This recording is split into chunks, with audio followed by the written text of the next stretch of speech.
এবার দশম সাহস উৎসব। প্রথম দ্বিতীয় নয়, দেখতে দেখতে 10টা বছর কেটে গেল।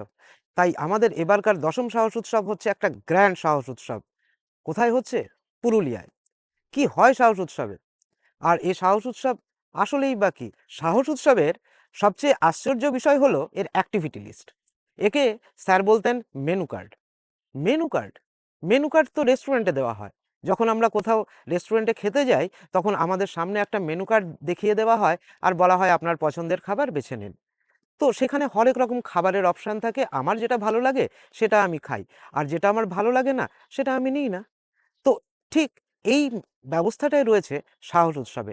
সারাদিন ধরে ৪ দিন সারাক্ষণ ধরে চলতে থাকে নানা ধরনের অ্যাক্টিভিটি। যে অ্যাক্টিভিটিগুলোর মধ্যে আমার পছন্দের অ্যাক্টিভিটি বা আমার শারীরিক সক্ষমতার সঙ্গে যে অ্যাক্টিভিটি আমি করতে পারি, সেই অ্যাক্টিভিটি আমি বেছে নিতে পারি।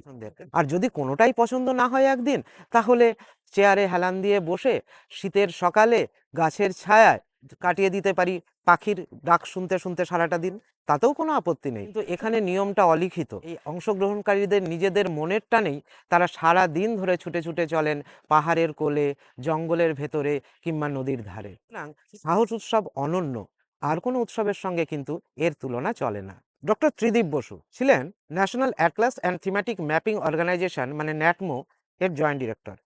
স্যার আর আজকে আমাদের মধ্যে নেই, কিন্তু 2016 সালে যে সাহস উৎসব তৈরি করলেন ভূভারতে, এই সাহস উৎসবের দ্বিতীয়টি আর নেই। এই উৎসব আমাদের সাহস যোগায়, দ্য ফেস্টিভ্যাল অফ কারেজ।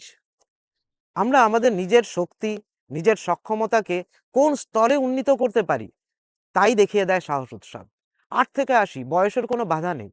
আমাদের অনেক সময় মনে হয় যে অ্যাডভেঞ্চারের কাজকর্ম সে তো কেবলমাত্র কলেজ গোয়িং স্টুডেন্টদের জন্য, যাদের হাড়ে তখনও শক্তি আছে। কিন্তু আসলে তা নয়। অ্যাডভেঞ্চারের মনোভাব তৈরি করতে হয় অনেক ছোটবেলা থেকে, আর অনেক বড় বয়সেও অ্যাডভেঞ্চারের মজা নিতে পারি। সেইটাই দেখিয়ে দেয় সাহস উৎসব। বয়স কোনো বাধা নয়, মনের শক্তিটাই আসল।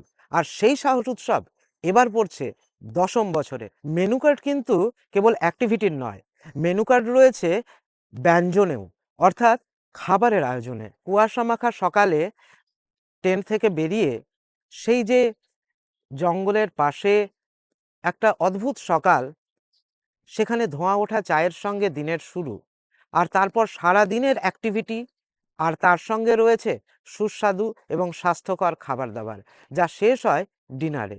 প্রত্যেক দিন আলাদা আলাদা পদ। কেবলমাত্র অ্যাক্টিভিটি নয়, খাওয়া দাওয়াটাও সাহস উৎসবে জম্পেশ। তাই যারা একবার আসেন তারা কিন্তু বারবার আসেন। নদীর ভেতর দিয়ে হেঁটে চলা, অগভীর শুকনো নদী, তাতে অল্প অল্প জল, নদীকে চিনতে, জঙ্গলের মধ্যে দিয়ে এমন করে নদীকে চেনা আর কোথায় হয়? কিংবা ধরুন ওই যে পাহাড়গুলো রয়েছে, সেই পাহাড়ের মাথায় ওঠা, চামটু পাহাড়ের ওপর থেকে অপরূপ দৃশ্য দেখা। তাতে পরিশ্রম হয়তো আছে, কিন্তু ওই উপরে পৌঁছানোর পরে যে আনন্দটা হয়, সে আনন্দটা কিন্তু ভাগ করে নেওয়ার মতো নয়। সাহস উৎসব একটা দারুণ অ্যাডভেঞ্চারের জায়গা। সেখানে আছে বিরাট লম্বা ট্রেকিং কিংবা ক্যাম্পে বসেই নানা ধরনের অ্যাক্টিভিটি, যার মধ্যে অত্যন্ত গুরুত্বপূর্ণ একটা অ্যাক্টিভিটি হলো ম্যাপ রিডিং। এই ম্যাপ রিডিংয়ের মাধ্যমেই চিনতে পারি কম্পাস আর ম্যাপের সাহায্যে আমরা ঠিক কোন জায়গায় আছি আর কোনো জায়গায় আমরা কিভাবে যেতে পারি। কারণ এই গুগলের জিপিএস বা অন্য ম্যাপ কিন্তু সেখানে কাজ করে না যেখানে চারিদিকে জঙ্গল বা মানুষ তার জায়গার ম্যাপ তৈরি করেনি। সুতরাং ম্যাপ রিডিংটা অ্যাডভেঞ্চারের সঙ্গে খুব ইম্পর্টেন্ট। আর এই ম্যাপ রিডিং শেখানো হয় সাহস উৎসবে। তার অ্যাপ্লিকেশন সেটাও হয় সাহস উৎসবে। তার নাম ওরিয়েন্টিয়ারিং, যেটাও ভারতে প্রথম চালু করেছিলেন আমাদের স্যার ডক্টর ত্রিদীপ বসু। এই ওরিয়েন্টিয়ারিংয়ে ওই ম্যাপ হাতে করে একা একা বেরিয়ে পড়তে হয় জঙ্গলের পথে, আর ওই ম্যাপ দেখে দেখে খুঁজে নিতে হয় নির্দিষ্ট কতগুলো মার্কিং পয়েন্ট। তার মাধ্যমেই আমরা বুঝতে পারি যে কেমন করে আধুনিক টেকনোলজির সাহায্য ছাড়াই আমরা কেবলমাত্র ম্যাপ আর কম্পাসের সাহায্য নিয়ে পথ চলতে পারি। আমাদের যাদের অ্যাডভেঞ্চার ভালো লাগে, যাদের বেরিয়ে পড়াটাই একটা ইচ্ছে, সুতরাং তাদের জন্য এই ম্যাপ রিডিং এবং ওরিয়েন্টিয়ারিং কিন্তু অত্যন্ত গুরুত্বপূর্ণ দুটো বিষয়। তাছাড়া রয়েছে হ্যাম রেডিওর ক্লাস, অর্থাৎ অ্যামেচার রেডিও। বিপদে পড়লে কেমন করে নিজেরা কমিউনিকেট করব, কিভাবে তার লাইসেন্স পাওয়া যায়, কেমন করে আমরা জানবো যখন আমরা লম্বা একটা ট্রেকে যাচ্ছি, তখন সামনের জন এবং পেছনের জনের মধ্যে কমিউনিকেশন কিভাবে হবে, সেই রেডিও সেটের ব্যবহার আমরা সাহস উৎসবে দেখতে পাবো। এছাড়া বিভিন্ন ধরনের গিট, মানে নট কেমন করে তৈরি করতে হয়, রক ক্লাইম্বিংয়ের প্র্যাকটিস, সেটা তো একটা দারুণ আগ্রহের ব্যাপার। অল্প বয়সী কেন, এই গত বছর নবম সাহস উৎসবে এমনকি 60-70 বছরের সাহসী যারা আছেন তারাও রক ক্লাইম্বিংয়ের সঙ্গে যুক্ত হয়েছিলেন। তার সঙ্গে রয়েছে রিভার বেড ক্রসিং, এছাড়াও নানা রকমের অ্যাক্টিভিটি। ইচ্ছে করে ঘুরে আসতে পারেন আশেপাশের জায়গাগুলো সাইট সিন করতে, তার ব্যবস্থাও রয়েছে সাহস উৎসবে। আর এর সঙ্গে স্কাই ওয়াচিং আর ফটোগ্রাফি তো রয়েছে। ওখানে আকাশ কিন্তু খুব সুন্দর, সুতরাং রাত্রিরের আকাশ টেলিস্কোপে চোখ রেখে দেখতে অসাধারণ লাগে। সে সুযোগ কিন্তু বাড়িতে থেকে হবে না। আর বাচ্চারা যদি সঙ্গে থাকে তাহলে সাহস উৎসব আরও দুর্দান্ত হয়ে উঠবে আপনার পক্ষে, কারণ সেখানে মোবাইলের ব্যবস্থা খুব কম না, সোশ্যাল মিডিয়ার থেকে দূরে সরে গিয়ে আমরা সত্যি সত্যি কাছাকাছি আসা শিখতে পারবো সাহস উৎসবের মাধ্যমে। তাই তো প্রত্যেক বছর কলেজ থেকে প্রচুর স্টুডেন্ট আসে এবং অল্প বয়সী বাচ্চারাও আসে, বড়রাও আসেন। আমরা একটা অদ্ভুত আবহ তৈরি করতে পারি সাহস উৎসবে, যেখান থেকে ফিরে যাওয়ার সময় আমরা রোজ ভাবি যে কখন পরের সাহস উৎসবটা আবার আসবে। 23 তারিখ রাত্রিবেলায় হাওড়া স্টেশন থেকে চক্রধরপুর এক্সপ্রেসে যাত্রা শুরু।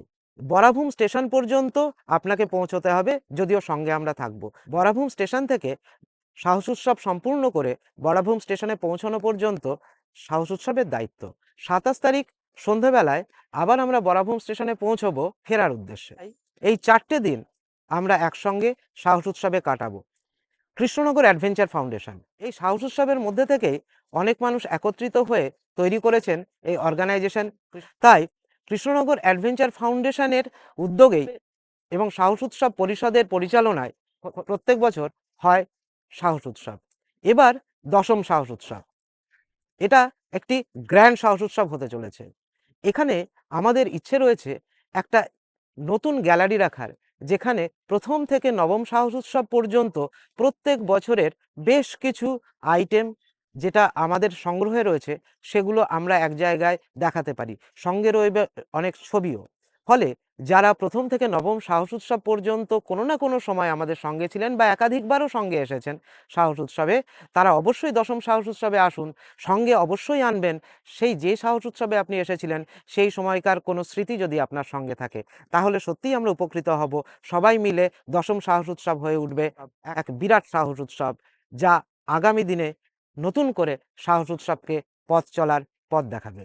এতক্ষণ আপনাদের সঙ্গে কথা বলে খুব ভালো লাগলো। আশা করছি দেখা হবে সাহস উৎসবে সকলের সঙ্গে। আমি পুষ্পেন্দু মজুমদার, কৃষ্ণনগর অ্যাডভেঞ্চার ফাউন্ডেশনের সভাপতি এবং সাহস উৎসব পরিষদেরও সদস্য।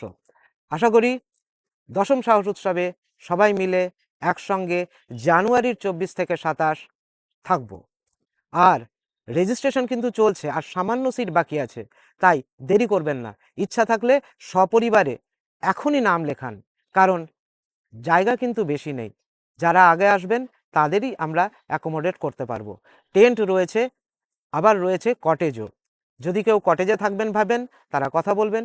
যদি মনে করেন টেন্টে থাকবেন একটু অ্যাডভেঞ্চার মানসিকতা নিয়ে, সেটা আরও বেশি আমাদের কাছে গ্রহণযোগ্য। দেখা হচ্ছে 23 তারিখ রাত্রিবেলায় হাওড়া স্টেশনে। ধন্যবাদ।